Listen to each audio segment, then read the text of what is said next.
You lie awake, eyes fixed on the ceiling, and the silent ache begins again, not a longing for adventure, not for novelty, but for disappearance. Somewhere deep inside, an inner child trembles, whispering, "I need out."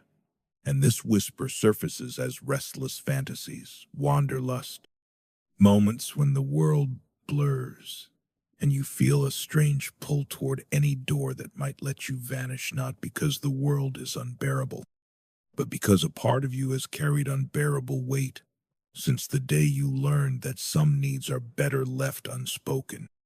This child is not a reflection of immaturity. It is the origin of your vulnerability, the keeper of early wounds, the one who discovered that to breathe freely required parts of you to collapse. And the dream of escape is not refusal, but remembrancia, yearning for that fragment to return to a space large enough to hold it, to a world that once demanded survival through silence, compliance, disconnection. Your fantasies of flight across oceans, across identities are not avoidance, but coded requests. If I disappear, maybe I won't hurt. If I vanish, maybe I'll be safe. If I become nothing, maybe I won't be blamed. And so you build escape routes in your mind, rehearsing liberation long before the parts of you left behind feel safe enough to rejoin the conversation. But no escape is truly external. The only exit lies in the dialogue, in the reclamation, in the slow, sacred shift from running to listening. The inner child does not want freedom, it wants to be seen, to be held, to be returned. And until that happens, every horizon you chase is not freedom, but a rerun of exile. In this moment, the world outside remains neutral. It is your inner chamber that trembles and dreams of exit. And exit is never the escape, it is the invitation. Come back to me, not to the demands of adulthood, but to the fragility you once abandoned in order to survive. And so the mind creates the myth of escape, painting landscapes in the imagination on which the inner child can walk without fear for a moment, because actual integration would require speaking the unspeakable, holding the unbearable, naming the unnameable. This is the psychology of your escape dreams, not whimsical longing, but somatic pleas for return. The psyche does not flee itself. It shouts, and you mistake this shout for flight. Let the journey begin. And so we descend, not into a past you've forgotten, but into a past you were never allowed to remember. The mind buries what the heart cannot hold, and the body becomes the archive. The stiff jaw, the clenched fists, the tension behind the eyes when someone gets too close. You think you're protecting yourself from the world, but you're still protecting yourself from a moment that already happened. The child inside you doesn't need to be told that it's safe now. The child inside you needs to be believed, needs you to finally stop pretending it didn't happen, that you weren't lonely, that you didn't learn to mute your voice, to preserve belonging, that your sadness wasn't punished, your joy wasn't conditional, your fear wasn't shameful. You adapted because you had to. But adaptation is not healing. It is camouflage. And you've been in hiding for so long, you call it home. The unconscious doesn't forget. It waits. It stores the unmetabolized. It echoes in your preferences, your attractions, your aversions. It shows itself in the people you choose, the ones you fear, the emotions that feel too big, too much, too soon. It's not weakness. It's a history speaking. And when you dream of escape, of erasing your name, deleting your past, reinventing yourself under new skies, that's not fantasy. That's the psyche's longing to shed the role you were forced to play.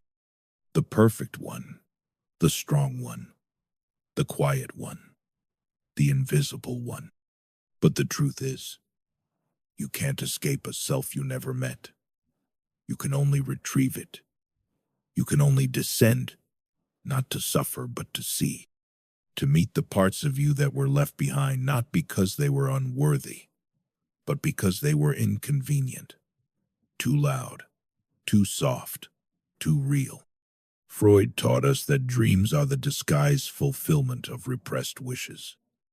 What returns at night is not merely memory. It is the unconscious speaking in code, bypassing the censorship of your waking mind. The monster in the corner? It may be the id, erupting in symbolic form. The tidal wave? Not just grief, but the psychic overflow of a desire denied. The falling? A collapse of ego control. These are not mere symbols. They are the latent content beneath the manifest surface. And still, your mind protects you. Repression is not betrayal. It is love. Love that froze in place when no other choice was given. But love wants to thaw. The psyche wants wholeness. It will keep knocking in symptoms, in dreams, in longings that won't leave you alone until you open the door. Not the door out, but the door in. The child you abandoned did not disappear. It became your voice when you panic, your silence when you're asked what you need. It lives in your hesitation, your deflection, your compulsive self-reliance. You don't remember the moment it happened, you only remember that one day, being open, stopped feeling safe. You learn to armor yourself with detachment, with logic, with performance. You mastered the art of seeming unaffected. But the body keeps the intimacy score. The pulse quickens when it's too quiet. The stomach clenches at kindness. Joy feels foreign. Trust feels dangerous. And even love, when offered freely, feels like a setup. This is the residue of early defense. Not fear of pain, fear of needing. Because to need, once, meant to be disappointed. To need meant to be too much, or not enough, or invisible. So now, you build fortresses inside yourself and call them independence. But what you call strength is often the echo of neglect. You wonder why you feel tired, why you fantasize about disappearing. It's because you've been holding your breath in a body that was never taught it could rest. You were not taught how to sublimate, only how to suppress. Suppression breeds neurosis. Endurance without expression creates a fracture between the conscious self and the instinctual drives beneath. What you call escape is the psyche's way of bypassing repression, a symbolic return to the id, to the unspoken, to the impulse buried beneath the moral facade. It's the part of you that remembers softness, even if only in fragments. You were never meant to carry this alone, but you learned to. And so your nervous system became a soldier. Your sleep became surveillance. Your joy became rehearsed. And still, somewhere beneath all that adaptation, the child in you waits. Not for rescue, for permission to exist without performance. You cannot analyze your way to integration, but without analysis, the unconscious remains protected. What Freud uncovered was not simply a past event, but the hidden conflict that shapes your current symptom. The inner child is not just a memory, it is a fixation, frozen in time, unresolved, repeating through substitution and defense. According to Freud, what you forget is never truly gone, it is repressed. And what is repressed returns, disguised. The escape you dream of is not from your life, but from the unresolved conflicts buried in the unconscious. You do not flee the present. You flee the return of what was once intolerable. But the psyche has no amnesia, only repression and repetition. To dream of escape is to intuitively know that you are not whole, and to know, also, that wholeness is possible, not by climbing out of your life, but by dropping in, not by transcending the self, but by reuniting it. Grief is not the enemy. Grief is the bridge. It is the path through which the inner child is finally met, not as a concept, but as a pulse, as breath in the dark, waiting to be heard.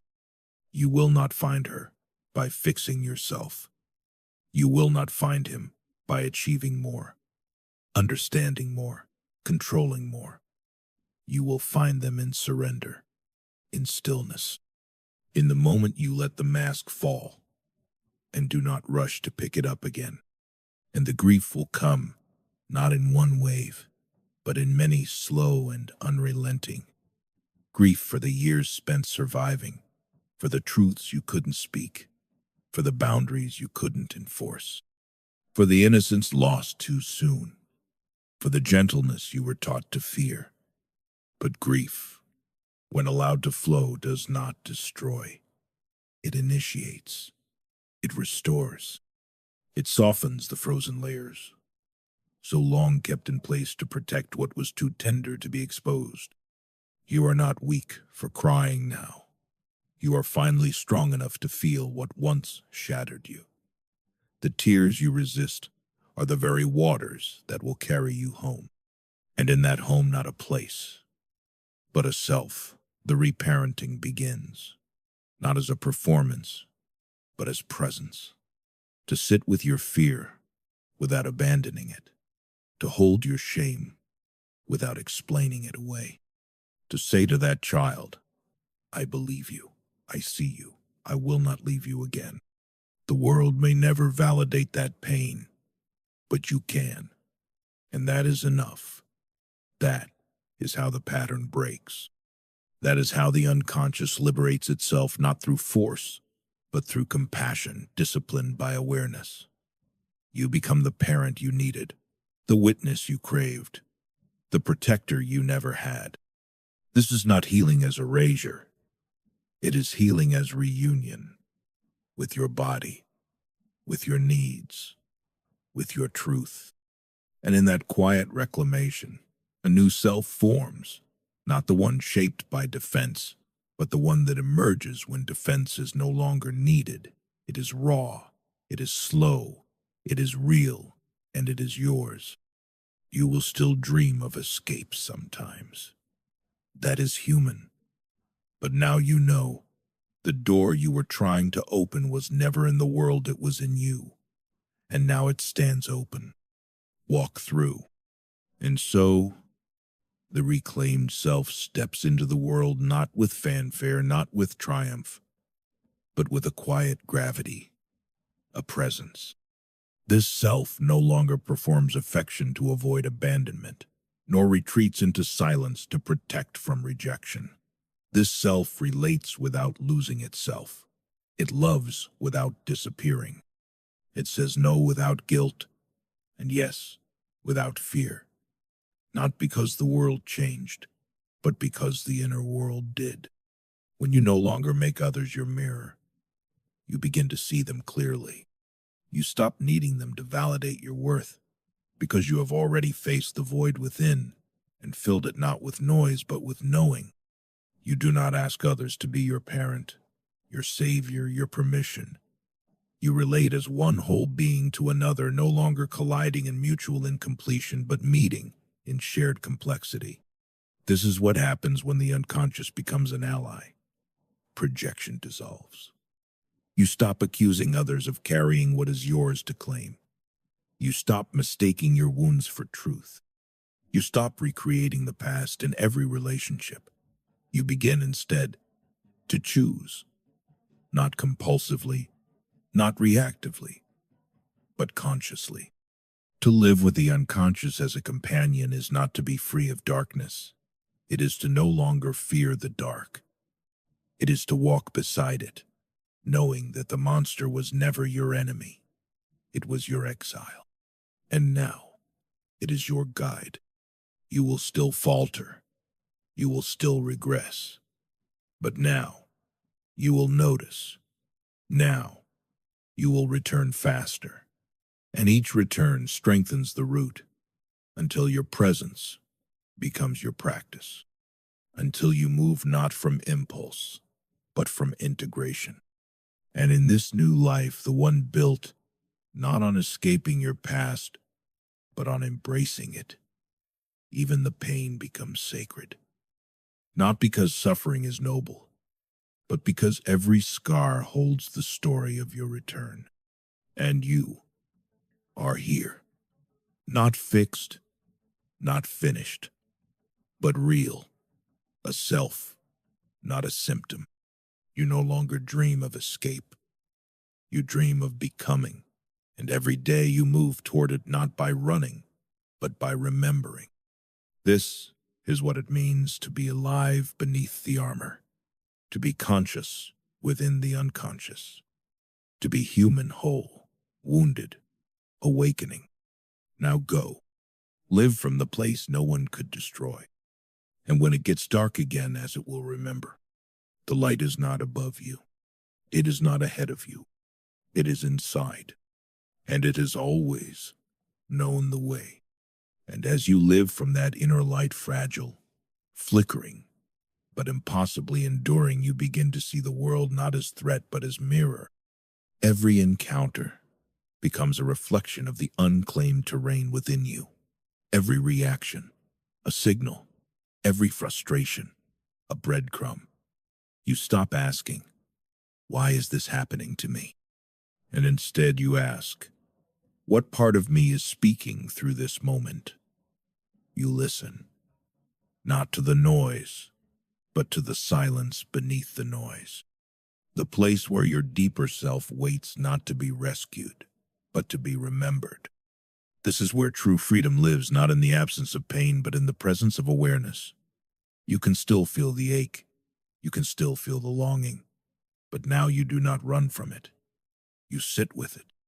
You tend to it. And in that tending, something ancient begins to heal. The lineage of silence is broken. The inheritance of numbness ends with you. You become a sanctuary for what you once tried to exile. And in doing so, you offer that same sanctuary to others. You no longer need to fix them to soothe your anxiety. You no longer collapse into their suffering or retreat from your own. You hold both theirs and yours with reverence, with boundaries, with depth. This is relational maturity, not the absence of wounds, but the willingness to see where they still live and love anyway. You stop confusing repetition with fate. What feels familiar is often the compulsion to repeat the unconscious reenactment of an earlier wound, disguised as attraction. Freud called it repetition compulsion, the psyche's attempt to master the past by reliving it over and over until it is brought to light. You choose peace over pattern. You choose truth over fantasy. You choose solitude over self-abandonment.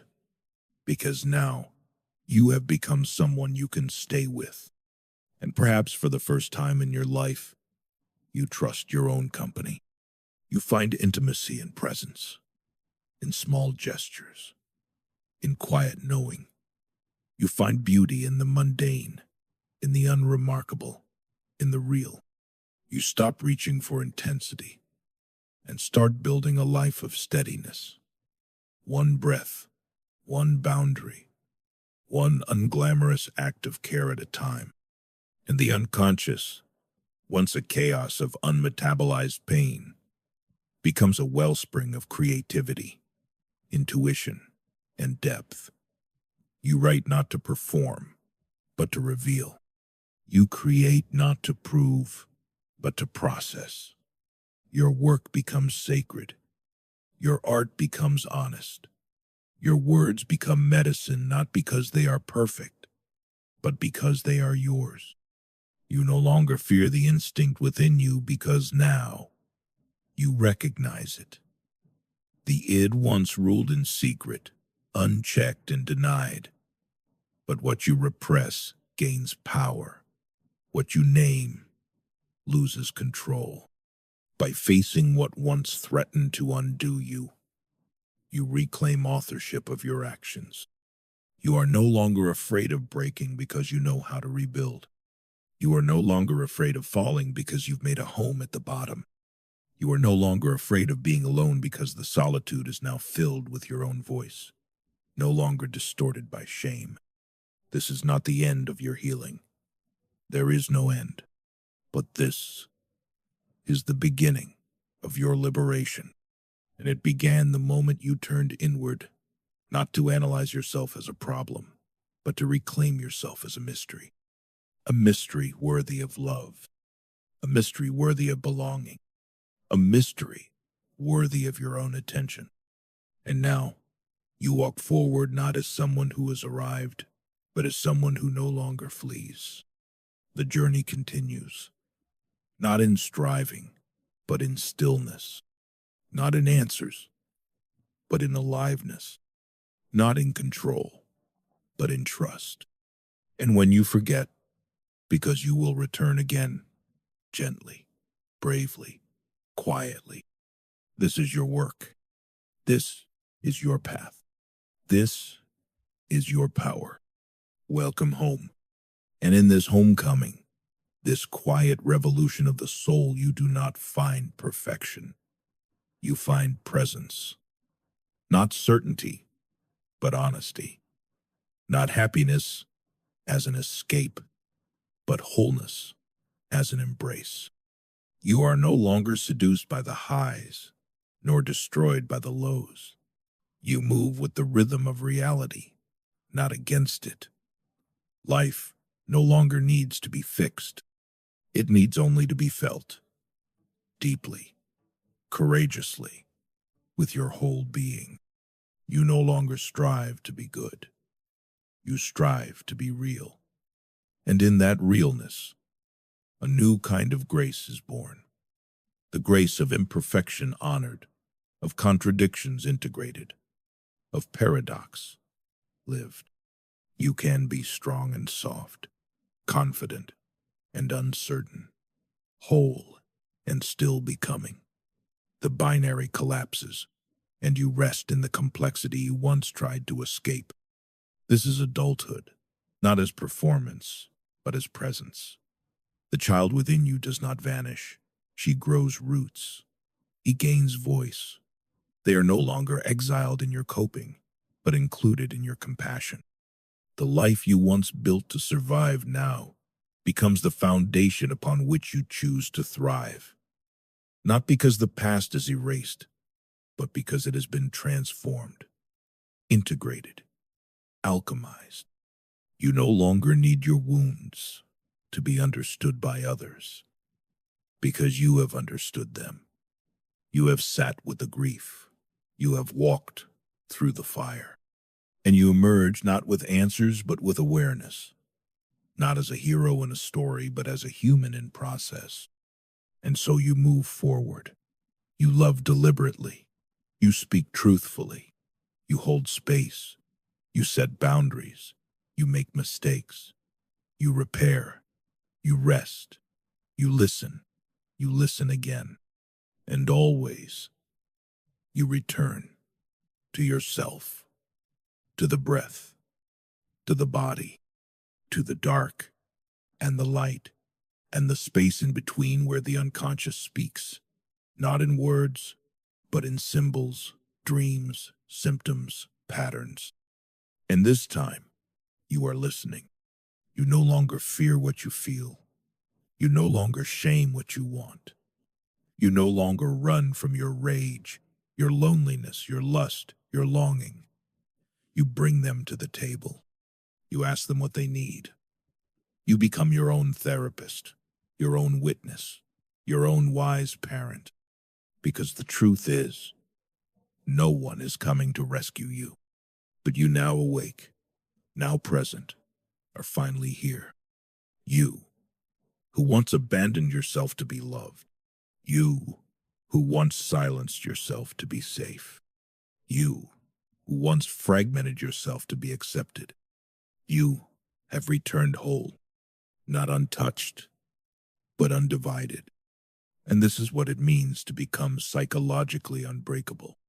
Not to never fall apart, but to know how to gather yourself again without pretending you were never broken. You are not a story of pain. You are a story of return. Not to who you were before the world touched you, but to who you've become because you met the truth of that touch with presence. This is your work now, to live awake, to love wide, to dream deep, to speak in the language of symbols and silence and soul, to embody what cannot be taught, only remembered, to carry the light you once searched for in others and become it. This is the unconscious, integrated. This is the psyche, restored. This is you, whole and home.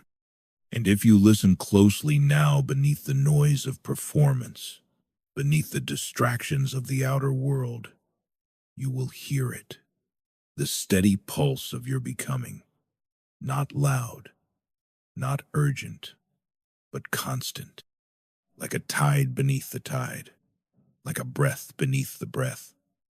This is the rhythm of the self, not the self you built to be liked, but the one you buried to survive. And it is rising. It rises every time you choose presence over performance. It rises every time you respond instead of react. It rises every time you say no when silence once kept you safe. Every time you grieve what was never given and no longer chase it in people who cannot offer it. Every time you honor what hurts without letting it define you. This rising is not dramatic. It is disciplined. It is not obvious. It is sacred. It is not rewarded. It is real. It is the quiet revolution of owning your inner life. And in that revolution, you become dangerous, not to others, but to the systems inside you that fed on your silence. You become ungovernable by fear, by guilt, by the ghosts of unworthiness. You become sovereign. You become still, not passive, but grounded, not detached, but discerning, not indifferent, but untouchable in your rootedness. You see clearly now the ways you were taught to shrink, to smile, to hide your instincts behind politeness, your wisdom behind credentials, your hunger behind spiritual bypassing. But the soul never forgets its weight. The unconscious never stops whispering.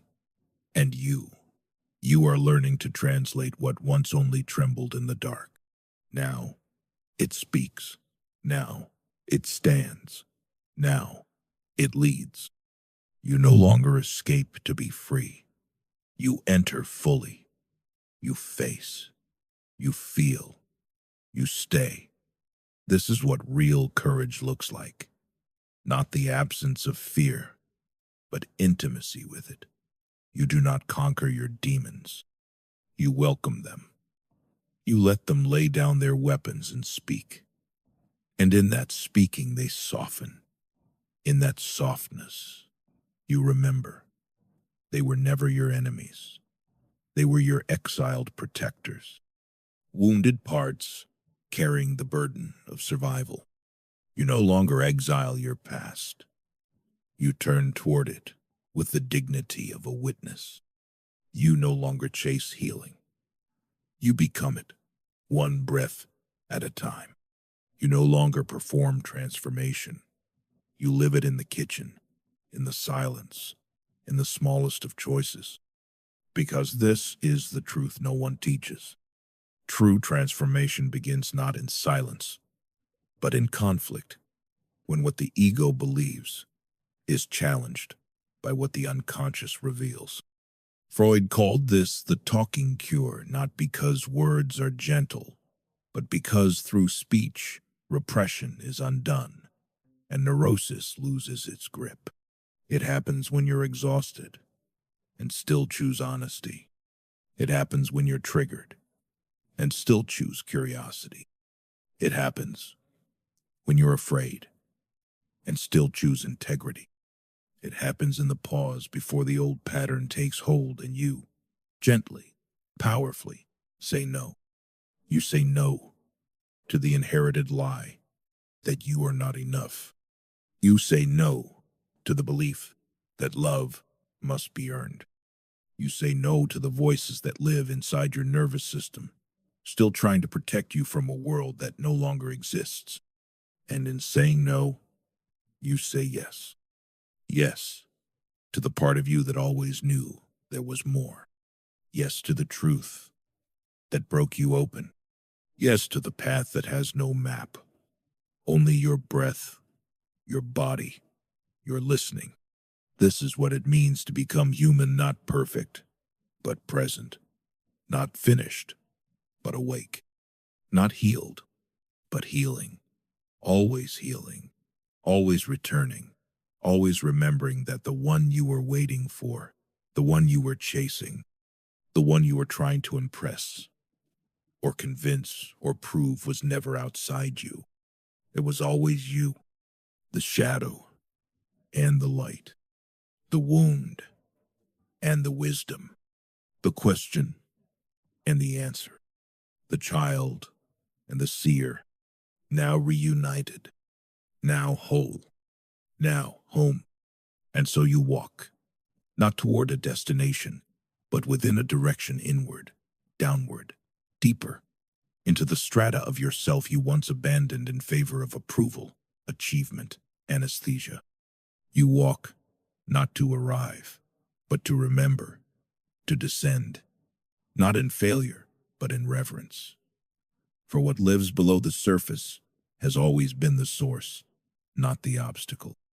Beneath the personality, beneath the performance, beneath the polished fragments of self, you learn to show the world there is a core, unfinished, unpolished, untamed, a holy animal of instinct, memory, desire, silence.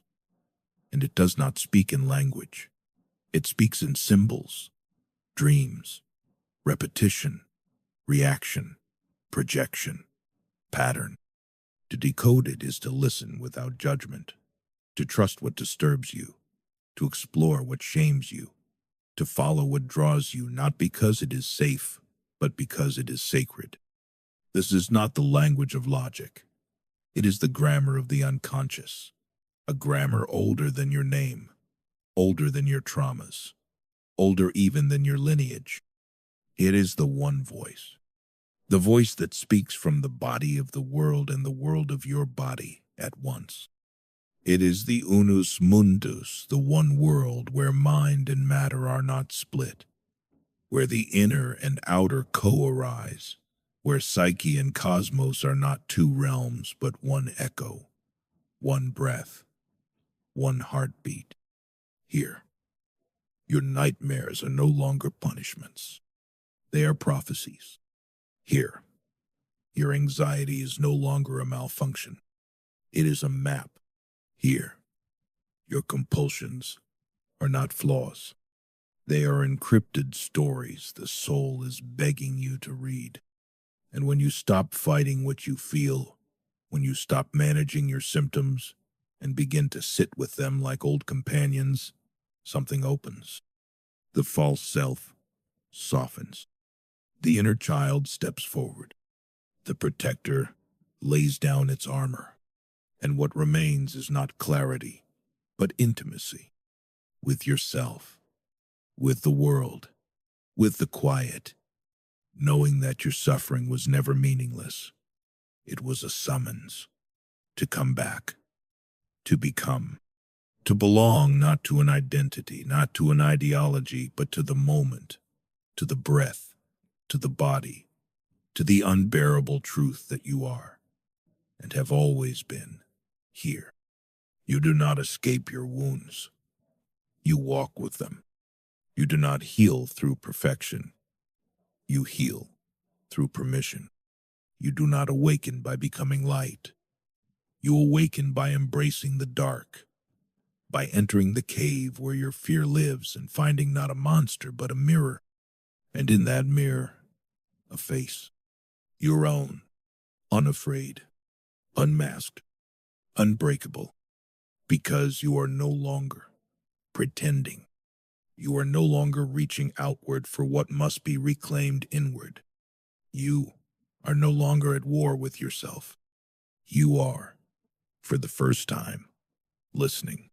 And the unconscious, the ancient, hidden, wounded, wondrous unconscious is speaking back, not in commands, but in invitations, not in rules, but in resonance, not in threats, but in truths, too deep for words. And as you walk forward now, not away from your pain, but toward your presence, you are not rising above life, you are descending into it. And in that descent, you find your roots. In that descent, you find your voice.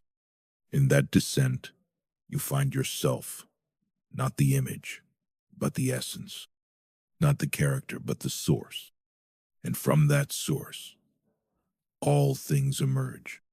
The love that doesn't need to be earned, the clarity that doesn't need to be explained, the power that doesn't need to be displayed, the peace that doesn't need to be proven. This is your inheritance. This is your ground. This is your return. You are no longer seeking the light. You are becoming it. And so, at last, we arrive not at a destination, but at the recognition that there never was one. There is no finish line in the architecture of the soul, no final cure for being human. There is only the deepening, the returning, the remembering. You are not here to be perfect. You are here to be whole.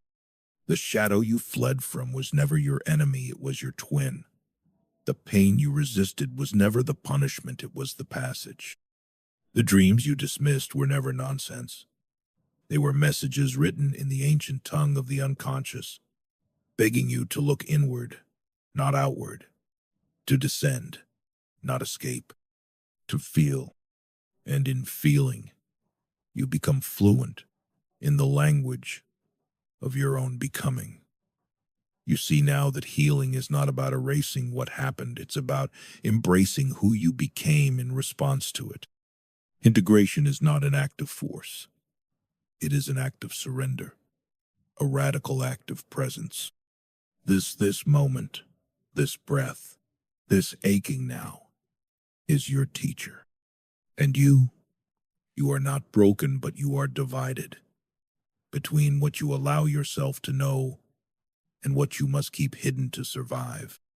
What breaks is not the self, but the barrier between conscious and unconscious. And in that rupture, insight is born. The world told you to fix yourself, but your soul is asking you to feel yourself. The world told you to get over it, but your unconscious is asking you to go through it. The world told you to move on, but the truth is, you cannot transcend what you haven't yet touched. So touch it. Touch the grief, the rage, the numbness, the longing. Touch the story behind the symptom, the child behind the defense, the self behind the survival mask. Because on the other side of that touch is not weakness, but wisdom. On the other side of that touch is not despair, but depth. On the other side of that touch is not fragmentation, but freedom. This is what it means to become whole. Not polished, not pure, but rooted. Not perfect, but present. Not finally finished, but forever unfolding.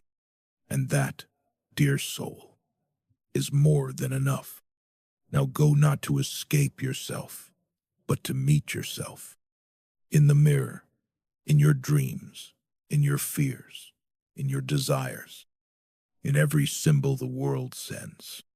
For it is all speaking, and you are finally ready to listen.